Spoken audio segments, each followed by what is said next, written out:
Hello friends, இன்னைக்கு நம்ம Salem to Coimbatore தான் ஓட்ட போறோமா. இந்த பஸ்ஸோட பேர் வந்து ஜெய் குரு. ஓட்டுவோம். அந்த பஸ் ஸ்டாண்ட் தாண்டி போயிடுவோம். இந்த பஸ் ஸ்டாண்ட் தாண்டி போனால் தான் நம்ம போக முடியும். இந்த டோல்கேட் இருக்கும், அதை தாண்டி நம்ம போயிடணும். அப்போதான் ஈஸியாக இருக்கும்.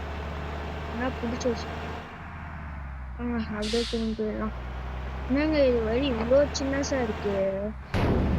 அச்சோ முட்டிக்கிட்டே தேவைதான் இந்த வழியை வந்து ஞானே தெரியலங்க. எனக்கு மட்டும் இந்த மொண்டை நடக்குதுங்க.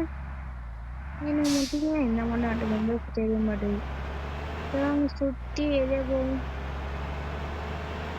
வெளியே போக இடமே தெரியாதுங்க. நானும் இங்க சுத்திட்டு இருக்கேன்.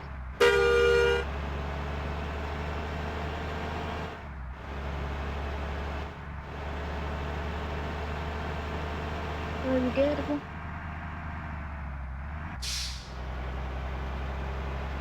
இந்த கிசி கிசின்னு சண்டை போட்டு இது பண்ணுங்க.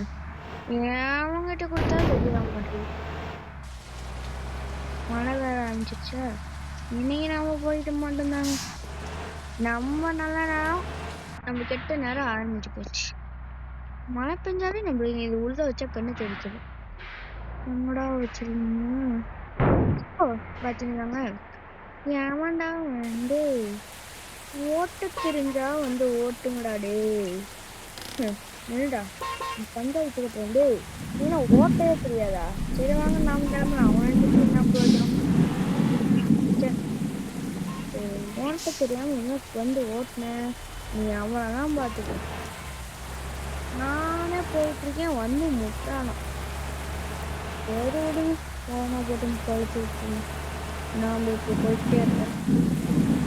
டக்குனு போன பரவாயில்ல. ஃபாஸ்ட்டாக போச்சு. லெட்டர் கட்டான போல இருக்கு. ஈஸ்மோ நவருங்க. பஸ் வரான் வழி விடு. அவனை மட்டும் எவனாச்சும் வந்து முட்டிட்டோங்கன்னா தொலைஞ்சிடாதீங்கடா டே. மறக்காம நம்ம சேனல் புதுசாக பார்க்குறீங்கன்னா லைக் அண்ட் சப்ஸ்கிரைப் மறக்காம பண்ணிடுங்க. அதுக்கப்புறம் கமெண்ட்ல நெக்ஸ்ட் வீடியோ பஸ் ஓட்டலாமா இல்லை கார் ஓட்டலாமா இல்லை பைக் ஓட்டலாமான்னு சொல்லுங்க.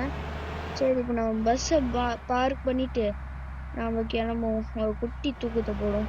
பஸ்ஸை பார்க் பண்ணிட்டு எங்க நல்ல பார்க்கிங்கா இருக்கு. இங்க பஸ்ஸை ஒரு நல்ல இடத்துல பார்க் பண்ணிடுவோம்.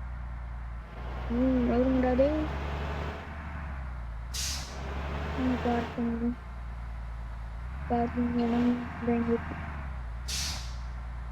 நாம எப்படியோ கஷ்டப்பட்டு கோயம்புத்தூர் வந்துட்டோங்க. சரி, பாய் தேங்க்யூ.